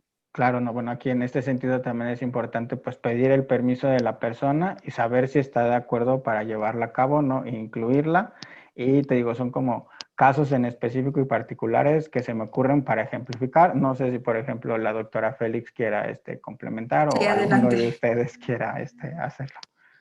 Sí, gracias, Ángel. Sí, yo nada más quería complementar esto que ya ha explicado Ángel y lo que agregaba Diana, porque si bien la familia no fue tratada directamente en esta intervención, sí hubo su incorporación, Ángel, como en todas las estrategias de red de apoyo, ¿no? Y no solamente la familia, sino que incluso la persona pudo identificar esta red de apoyo en amigos, en compañeros, en su círculo también académico, y eso sin duda fue generando también mayores estrategias de enfrentamiento para rehusarse al consumo, para mantenerse en abstinencia. Entonces, si bien no se trabajó directamente con esta red de apoyo, es decir, con el contacto directo con estas personas, sí se incorporó dentro de la intervención todas las estrategias que la persona pueda usar en función de sus familiares, de sus amigos, ¿no?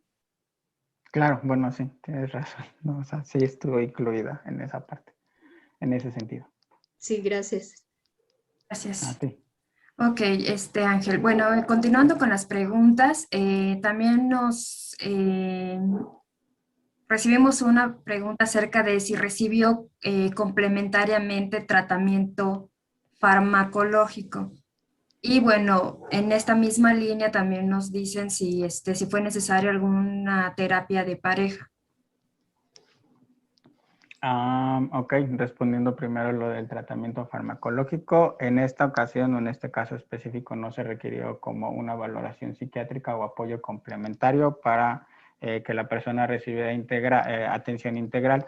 ¿Por qué? Porque en el protocolo que nosotros manejamos en el Centro de Prevención de Adicciones, doctor Héctor Ayala Velázquez, se maneja el puntaje para los instrumentos de tamizaje de los VEX, tanto para sintomatología depresiva como sintomatología ansiosa. Y en este caso, pues los puntajes que refiere la persona al momento de la aplicación de los mismos, pues entonces la sintomatología es mínima leve y el porcentaje y la puntuación o la categoría es en cuanto a sintomatología moderada. Ahora, si por ejemplo, entonces por eso no se requirió la atención complementaria.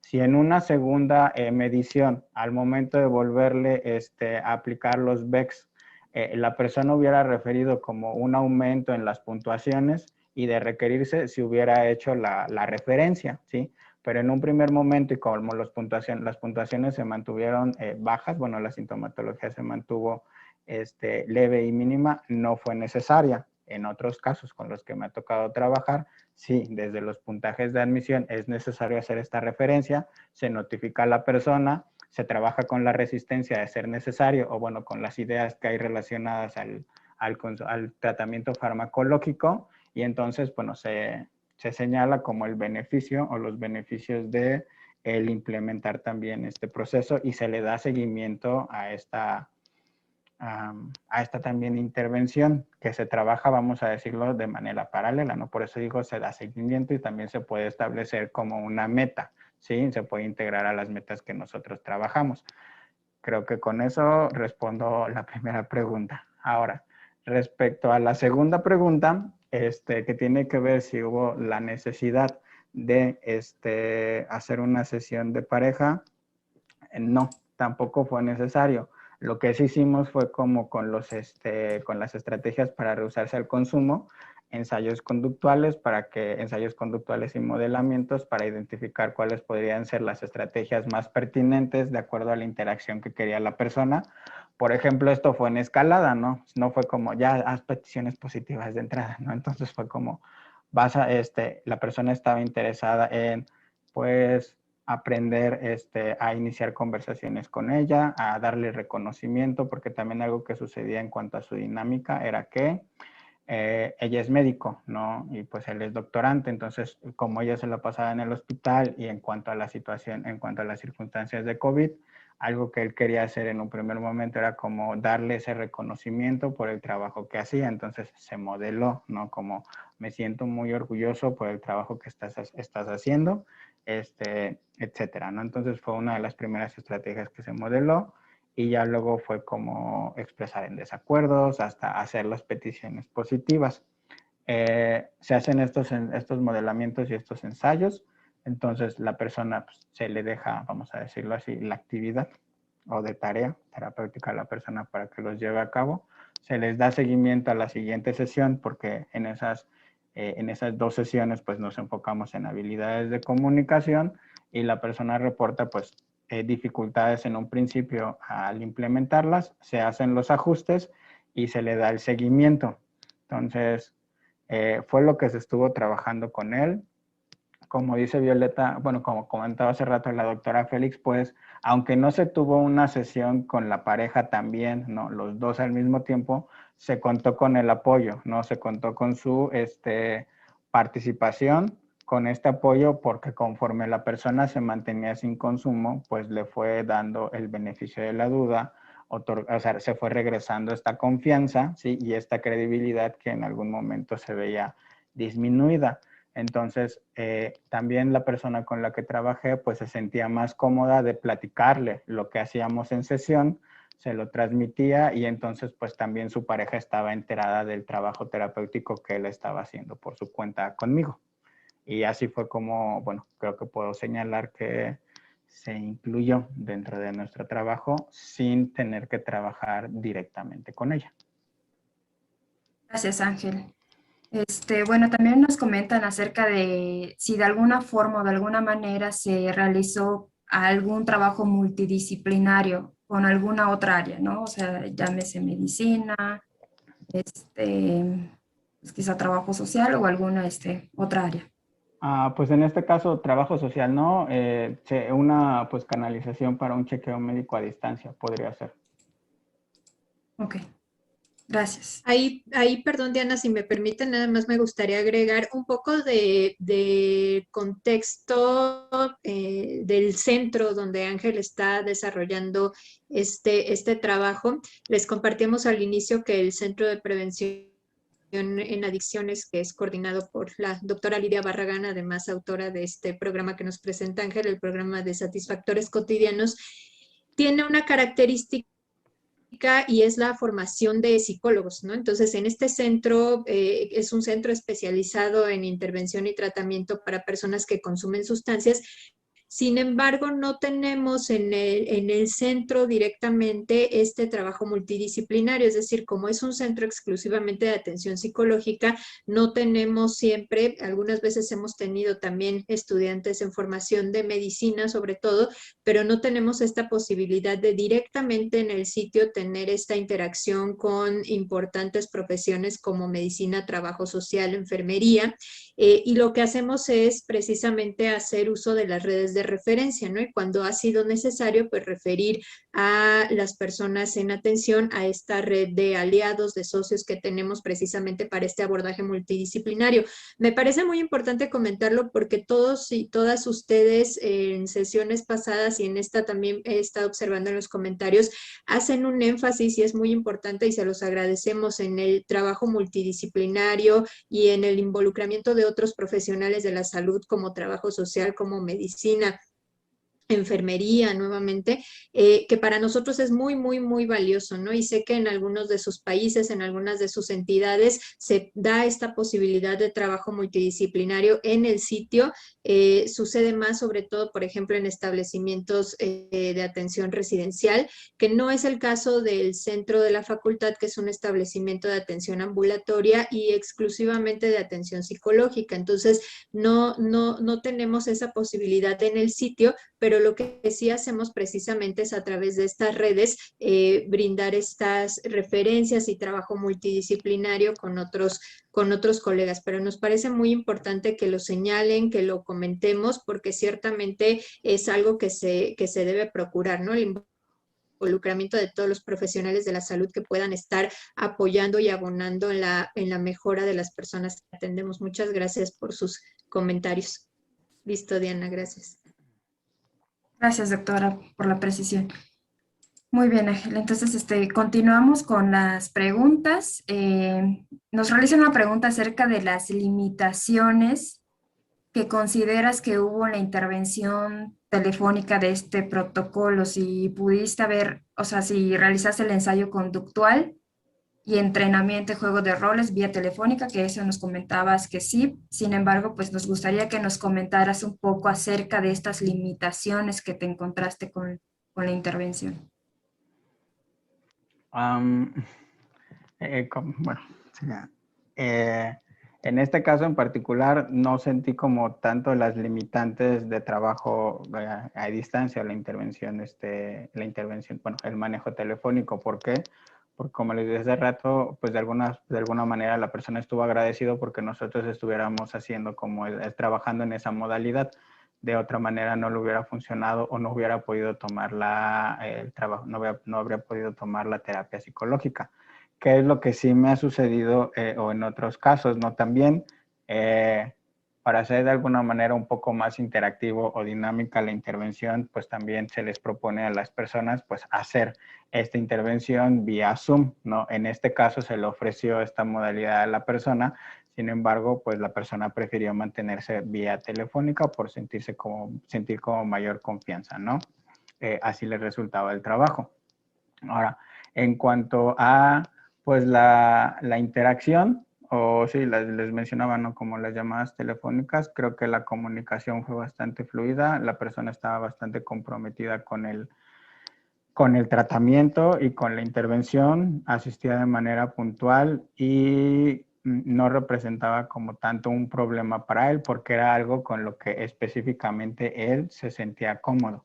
Sí me ha pasado, por ejemplo, con otros casos, ¿no? Que a ellos les gustaría que, pues, que la atención fuera de manera presencial, ¿no? Entonces, para justamente tener como esta interacción en cuanto a la parte de la comunicación no verbal.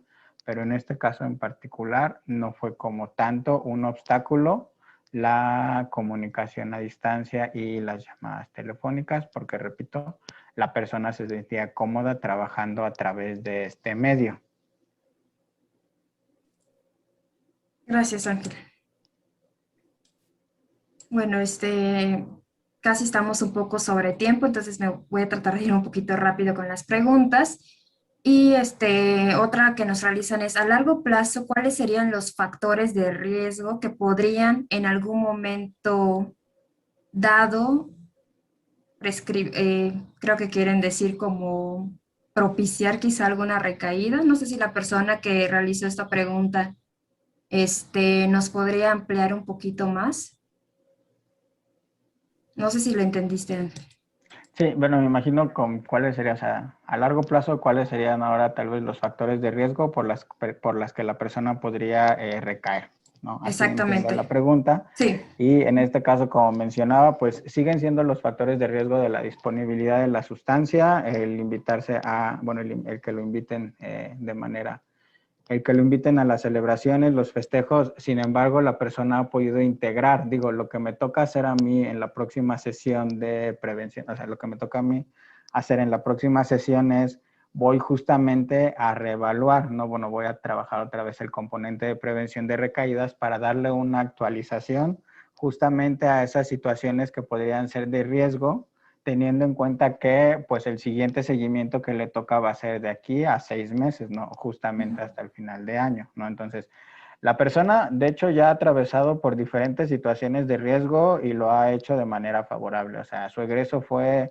a finales de diciembre y se enfrentó a estas situaciones de, pues, las fiestas decembrinas, 24, 31, cumplió años a mediados de febrero, entonces ya también su cumpleaños se la pasó sin consumo, también cumpleaños de su mejor amigo, como me ha expresado, también ya lo pasó. Entonces, la persona hasta el momento, repito, no, hasta el último autorregistro que me envió, ha respondido satisfactoriamente a la intervención, ha integrado las herramientas y las ha logrado identificar y saber cuándo y con quién y cómo aplicarlas. Algo que le ha servido bastante a la persona en particular es integrar esta idea de cambio de pensamiento de consumo, ¿no? Resaltándose y destacándose tanto las consecuencias positivas que le ha traído la decisión de dejar de consumir, como las consecuencias negativas que regresarían si él vuelve a consumir.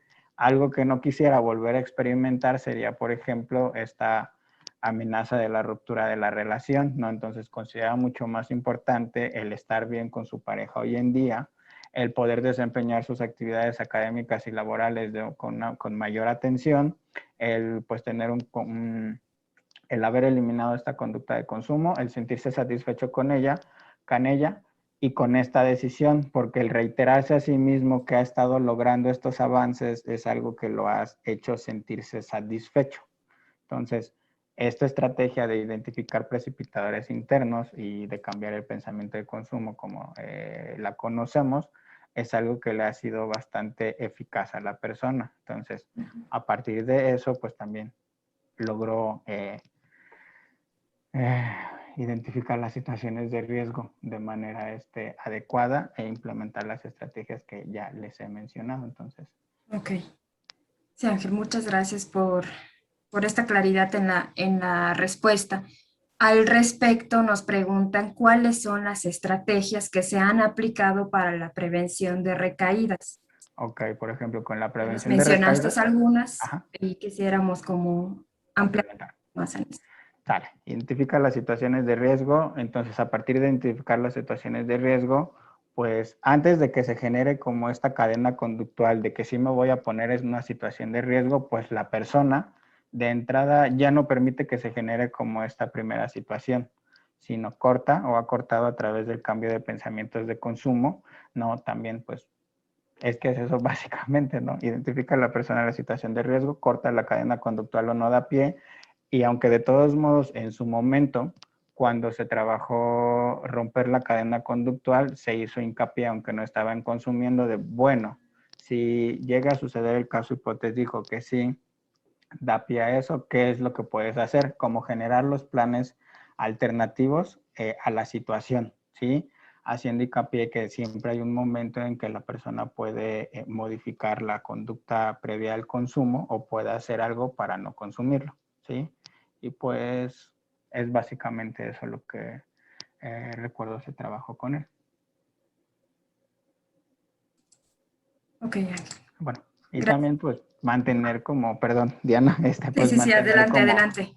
o sea, pues también el mantener como integradas a sus redes de apoyo, ¿no? A la familia, a sus amigos, ¿no? El externar esta situación, con lo que en este caso también esta persona se fue sintiendo más cómoda conforme progresó o avanzó la intervención, que no es algo que también resulta con todas las personas o que todas las personas están dispuestas o quieren hacer, ¿no? Entonces, también en este caso es algo que le funcionó. Ya. Gracias. Bueno, otra de las preguntas que nos realizan es en cuanto a las metas de la intervención. En este sentido, nos dicen, ¿por qué se estableció como meta la suspensión del consumo en lugar de una reducción de este? ¿Cuáles fueron como esos indicadores clave que llevaron a tomar esta decisión? Ok, de entrada y más importante, porque era la solicitud de la persona, ¿no? Entonces, la persona ya llegaba en esta etapa de determinación y con la idea de quiero cortar mi consumo, porque y quiero recibir, quiero que la atención psicológica pues sea un acompañamiento y aprender herramientas para poder mantenerlo, porque antes no lo había podido hacer. Entonces, también se sugiere la suspensión porque algo que había referido la persona es, en su momento he tratado de controlarlo o he tratado de poner límites, pero no es algo que me haya funcionado porque me establezco un límite y pues aquí lo estoy estableciendo y aquí lo estoy pasando, para decirlo de forma coloquial. Entonces, de acuerdo a lo que refiere la persona, y también de acuerdo a los instrumentos que se aplicaron en la fase de admisión y de evaluación, pues se toma la decisión de que lo más conveniente es la suspensión.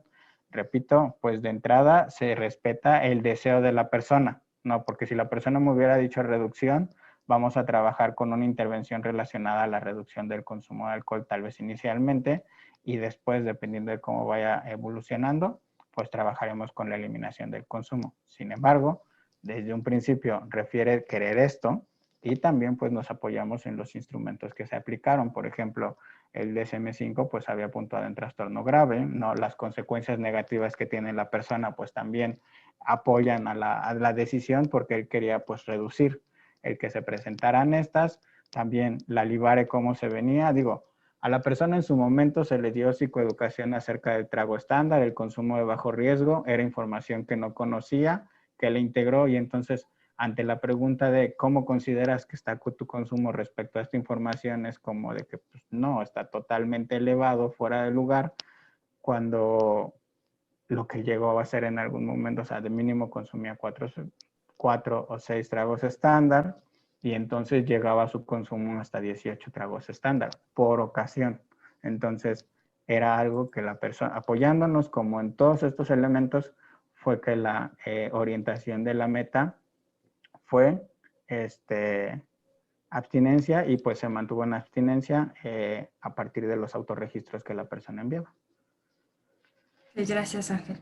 Y bueno, también otro de los factores claves que fue que la persona ya había, ¿no? Tenido intentos de dejarlo y no había tenido éxito, ¿no? Ah, claro, sí. O sea.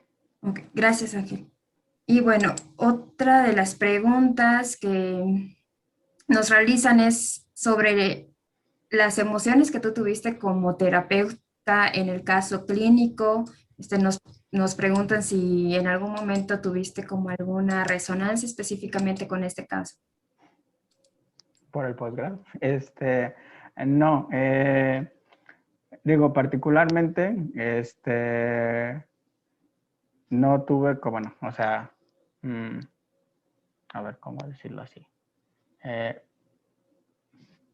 Pues empatizar hasta cierto momento, no vamos a decirlo así, o sentirme satisfecho por el trabajo que la persona hacía, ¿no? O sea, la adherencia y el compromiso que la persona mostraba, creo que fue algo que sí me llegó a generar resonancia, ¿no? Porque cuando es importante cuando las personas tienen como esta dificultad para reconocer este trabajo, como bien mencionaste, ¿no? La persona había tenido procesos de mes y medio de manera individual de no consumir y de pronto pues entonces volví a hacerlo y perdía esta credibilidad o tenía como estas fricciones con su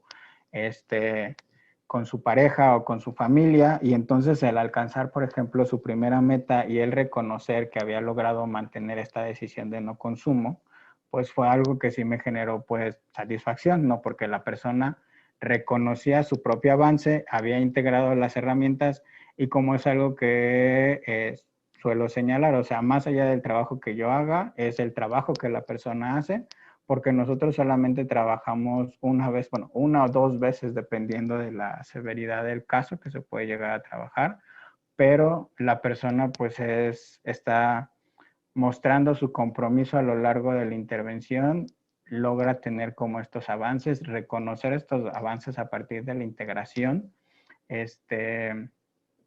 y creo que eso sí fue lo que me hizo de alguna manera como reconocer cuando una persona está dispuesta a mantener su decisión de cambio de consumo, ya sea estos pasos o estos avances sean pequeños y la persona lo está identificando. Digo, si son mayores, pues qué mejor para la persona, ¿no? Pero eso, respecto como a ser estudiante de posgrado, pues son situaciones, son circunstancias de vida totalmente diferentes. Son eso básicamente. Entonces, creo que esa es la respuesta que podría dar respecto al caso específico. Muchas gracias, Ángel. Y bueno, un poco en contraste con esto que nos preguntan, más bien nos piden como un consejo, ¿no? Cuando el terapeuta menciona, por ejemplo, que la persona no pone de su parte y da por terminado el tratamiento, ¿qué es lo que pues tú podrías aconsejar en este caso, ¿no? O sea, obviamente, pues este no fue el caso, sin embargo, es una pregunta que nos realizan. Ok. Si la persona no pone de su parte, bueno, habría que identificar bien a qué se refiere la persona que pregunta o que elabora el comentario de no poder de su parte, ¿no? Es que si hay, ¿qué es lo que sucede? Y creo que, bueno, los que sean psicólogos y psicólogos clínicos y que trabajen, por ejemplo, den intervención con consumo de sustancias, saben que nos toca tener como una alta tolerancia a la frustración, ¿no? Pero si la persona no pone de su parte, bueno, esa es la expresión. Es importante como señalar también o identificar por qué la persona no está poniendo de su parte, ¿no? O sea, si es el entorno, si son los factores de riesgo que hay a su alrededor, si la persona en este caso le cuesta trabajo, vamos a decirlo así, o no identifica bien cuáles son las situaciones de riesgo, los precipitadores internos o los precipitadores externos. Entonces, también es bien importante o sea, ¿cuál sería como, más allá de un consejo, es como la sugerencia terapéutica, ¿no? Relacionada a la implementación de ciertas herramientas que tienen que ver con el trabajo, ¿no? Así sea, por ejemplo, hacer un balance decisional tal vez para que la persona identifique cuáles son las ventajas y las desventajas tanto de mantener el consumo como de modificarlo, como bien pues el apoyo del uso de herramientas como lo son los autorregistros, ¿no? Donde la persona, por ejemplo, si no consume también el identificar las situaciones de riesgo, entonces el que él lo haga también es importante. Y con lo de la herramienta iba a ser, pues, con hacer una evaluación funcional de la conducta de consumo, ¿no? Que la persona identifique cuáles son esos antecedentes previos a la conducta de consumo y también cuáles son esas consecuencias. Entonces, sí cuáles son esas consecuencias tanto positivas como negativas, porque luego algo que sí me ha sucedido en otros casos es que luego las personas dicen, pues ¿cuáles van a ser mis consecuencias positivas del consumo? Y entonces es importante como resaltar, ¿no? El que tal vez se relajen, el que sigan consumiendo, el que cambien su estado de ánimo, ¿no? El que se olviden de sus problemas, ¿no? Si ellos no los logran identificar, ¿no? Pues entonces también es como importante señalar o destacar eso. O también, pues, considerar si la estrategia, que en mi caso fue de trabajo ambulatorio, sería lo más adecuado. O bien, por eso aplicamos los instrumentos, por eso trabajamos con evidencia, porque entonces también la podemos utilizar a nuestro favor para señalar o para sugerirle a una persona otro tipo de tratamiento, ¿sí? Teniendo en cuenta que tenemos este respaldo. Entonces, sí, es importante señalar a qué nos referimos con la persona no está poniendo de su parte, porque creo que son bastantes y diversas las atenuantes al respecto. Gracias, Ángel. Bueno, Diana, perdón, ¿puedo sí, agregar algo ahí? Gracias, Diana. Nada más para completar, porque esta pregunta es muy interesante y además, por supuesto, seguramente todos ustedes que han tenido contacto con personas que solicitan atención, pues les ha pasado que una persona muestre resistencia, muestre dificultades, muestre baja adherencia a la intervención, ¿no? Y esto que dice Ángel es muy importante, es necesario identificar cuáles son esas barreras y esas dificultades, ¿no? Porque si no las identificamos adecuadamente, podemos irnos con la idea de que es solamente la resistencia de la persona a recibir atención y además saber y siempre tener contemplado que esta resistencia forma parte del proceso natural de cambio, ¿no? Y es algo que no nos debe asustar, sino que debemos abordarla y debemos hablarla dentro de las sesiones y debemos usarla a favor del cambio de la persona, ¿no? Hay muchas cosas que analizar cuando la persona se muestra resistente, se muestra con dificultades y entendiendo que es parte del proceso, pues es un material muy importante para trabajar dentro de las sesiones, ¿no? La propia resistencia de la persona y cómo abordarla. Pero algo también muy importante es identificar las barreras que la persona puede tener para recibir atención, ¿no? A veces creemos que puede ser resistencia, sin embargo, cuando exploramos las barreras nos damos cuenta de que son verdaderas dificultades quizá de horario, ¿no? La persona no puede acudir a la sesión en el horario que le hemos asignado o en el día en que le hemos asignado.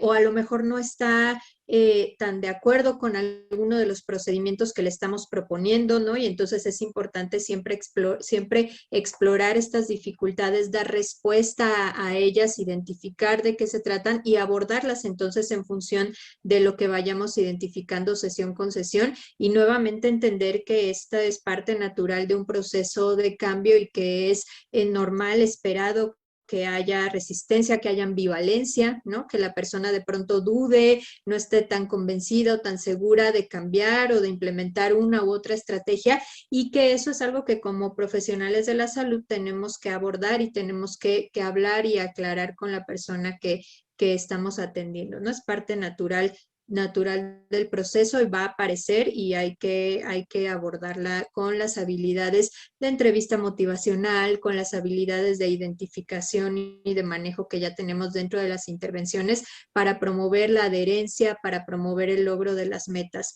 en nuestras personas atendidas. Gracias, Diana. Gracias, doctora. Y bueno, creo que ya estamos sobre tiempo y la verdad, Ángel, quedaron bastantes preguntas todavía y preguntas muy interesantes.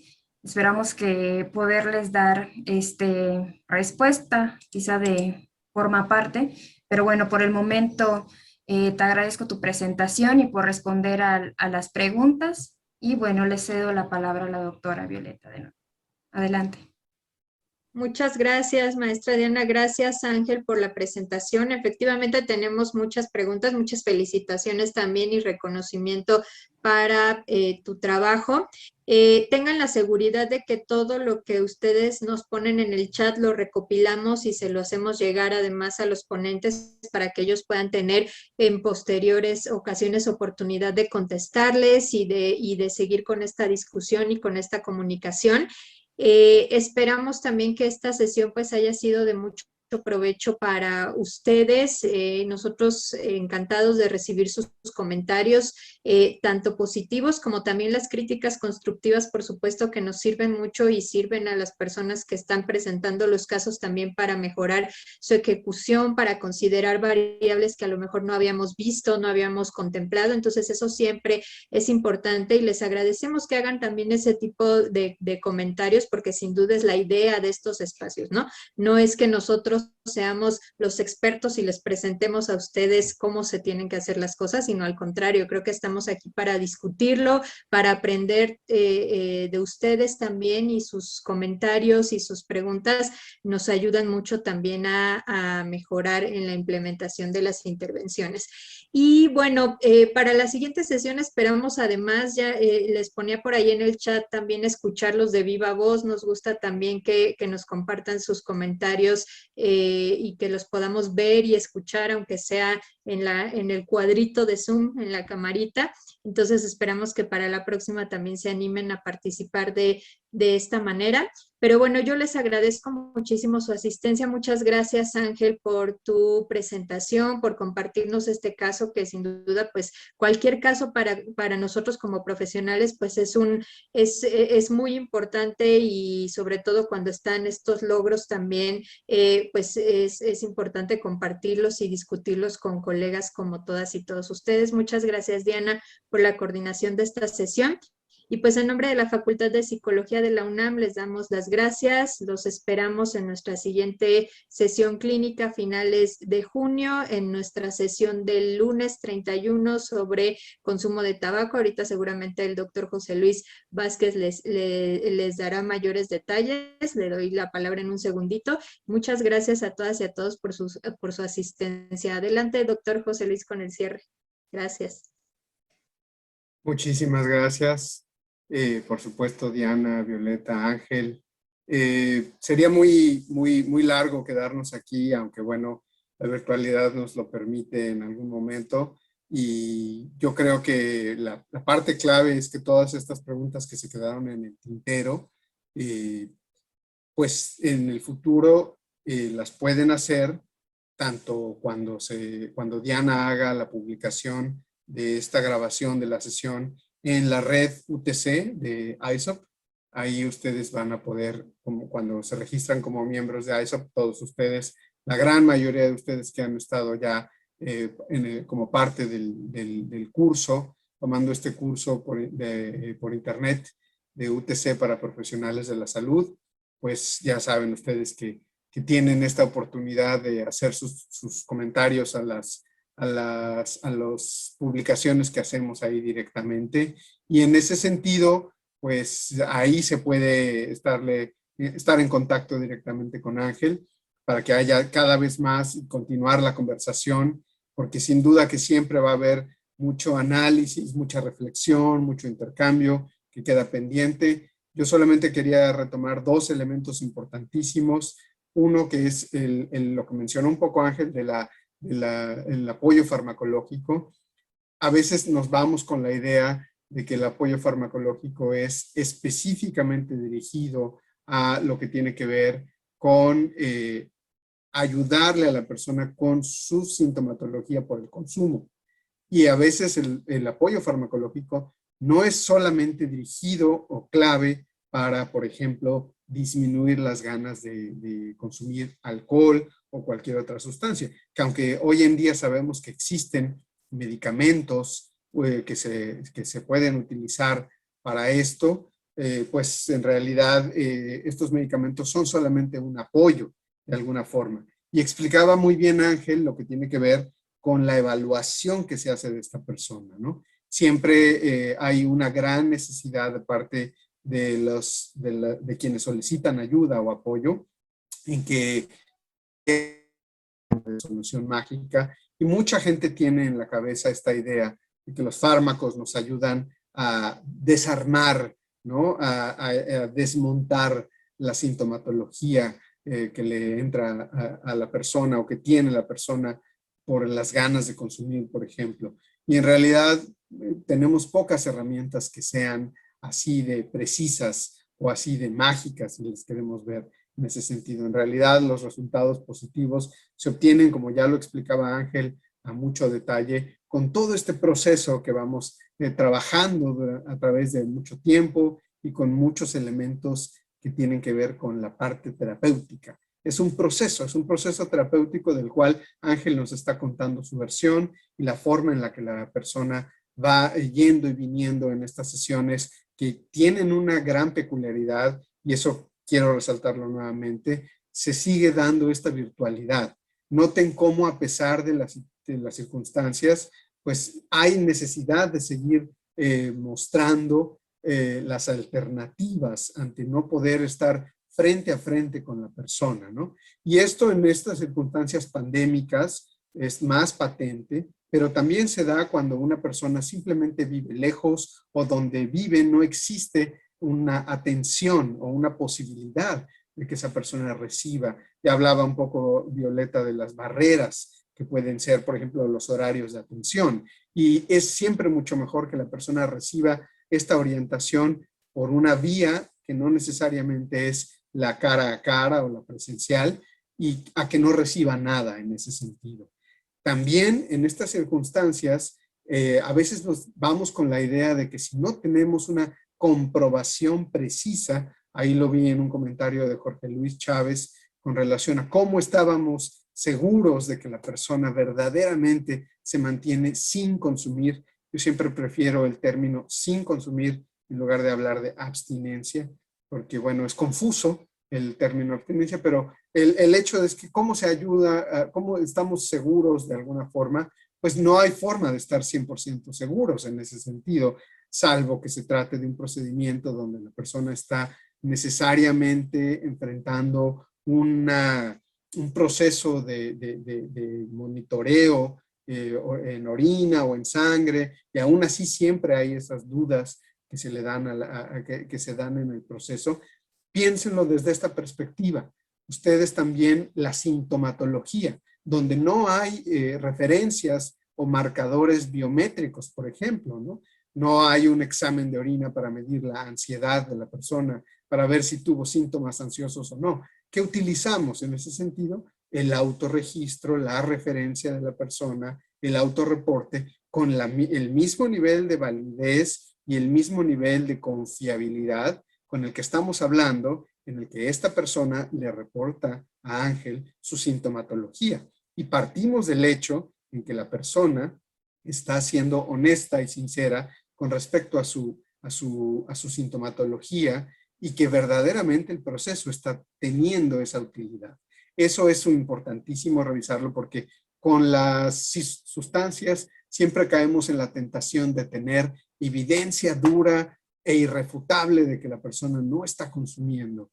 Y no necesariamente tiene que ser así. Verdaderamente en muchos casos no va a haber forma de corroborar esto, y lo que tenemos que hacer es trabajar con la persona por que haya avances en muchos sentidos. Ya explicaba muy bien Ángel cómo estas mediciones son en relación a varios momentos del proceso clínico en el que la persona transcurre. Y esas mediciones, como sabemos que se dan en la clínica donde está la doctora Barragán y Ángel, Lidia Barragán y Ángel, pues entonces sabemos que ellos también tienen una serie de cédulas e instrumentos, cuestionarios, que le ayudan a la persona a no solamente enfocarse en la meta de suspender o no el consumo, sino en muchas otras metas, que creo que esa es otra riqueza fundamental del caso del que nos ha hablado Ángel el día de hoy. Y bueno, sin duda que tenemos que seguir trabajando para entender mejor y conocer mejor estas otras herramientas. El programa de satisfactores cotidianos está también publicado en la página de ISOP, y así como también yo les compartí en el chat, uno de los manuales donde el equipo de la Facultad de Psicología, incluyendo a Violeta, pues están trabajando, y a la doctora Silvia Morales, por supuesto, están trabajando o hemos trabajado un manual, por ejemplo, para lo que se habló de la prevención de las recaídas. Fundamental que existe todo este material disponible, gratuito, en español, de acceso abierto para ustedes, y que sin duda que ahora con estas sesiones académicas que también estamos teniendo para complementar, pues exploraremos nuevamente estos temas con otras sesiones. Y bueno, en pantalla ustedes están viendo nuestra próxima sesión académica, que es el lunes 31 de mayo, hablando de estas sesiones, a cargo de nuestro querido amigo Arturo Sabines, y bueno, con motivo y pretexto del Día Mundial Sin Tabaco, que este año está enfocado precisamente en comprometerse a dejar de fumar, a ayudarle a las personas. Saben ustedes que COVID ha traído la necesidad de entender y de mostrar cómo este riesgo de fumar se multiplica, el hecho de el riesgo de contraer la infección o de tener o presentar complicaciones graves por la infección de COVID. Entonces, ahí es a donde es muy importante ayudarle a las personas a suspender el consumo de tabaco, y también evitar que las personas se expongan al humo de segunda mano. Entonces, en ese sentido, la sesión académica va a girar en torno a esta temática, a esta metodología, y las esperamos y los esperamos, por supuesto, si no se han anotado, también en la página de ISOP. Diana nos hizo favor de publicar este enlace donde se pueden registrar para que igual sea una sesión interesante, y van a tener la oportunidad de preguntarle directamente al maestro Arturo Sabines acerca de esta temática, y de la misma forma nuestras queridas aliadas expertas de la Facultad de Psicología de la UNAM pues nos van a abrir las puertas de la casa para tener esta fiesta de conocimiento, y para que también haya la oportunidad de que sea una experiencia académica exitosa. Así que sin más, pues les agradezco nuevamente, especialmente a Ángel, especialmente a la doctora Barragán por todo el trabajo realizado ahí en la clínica que nosotros cariñosamente conocemos como Acazulco, pero en realidad Centro de Prevención y Atención de las Adicciones Héctor Ayala, Hernández creo, o Héctor Ayala nada más. Pero Velázquez, Héctor Ayala Velázquez, sí. Bueno, para Acazulco para los cuates, agradeciéndoles por supuesto el que se preste la posibilidad de tener el análisis de un caso real, caso clínico que está recibiendo atención ahí. Entonces, sin duda que es muy, muy beneficioso. Y por supuesto, nuevamente el agradecimiento a nombre de la Comisión Interamericana, la Secretaría Ejecutiva de la Comisión Interamericana para el Control del Abuso de Drogas, a toda la facultad, en particular a la doctora Silvia Morales, a Violeta, a Diana y el equipo, Carla, Karen, Carlos, todas las personas que nos ayudan por ahí, y Ana Yancy, muchísimas gracias por todo este apoyo, y pues los esperamos el lunes 31 de mayo. Que estén muy bien, que sigan teniendo un excelente día, y que todas y todos estén lo mejor que se pueda, especialmente de salud, y que sus familias y ustedes estén muy bien en estos tiempos. Muchas gracias. Buenas tardes a todas y a todos. Hasta luego. Gracias, hasta luego. Buena tarde.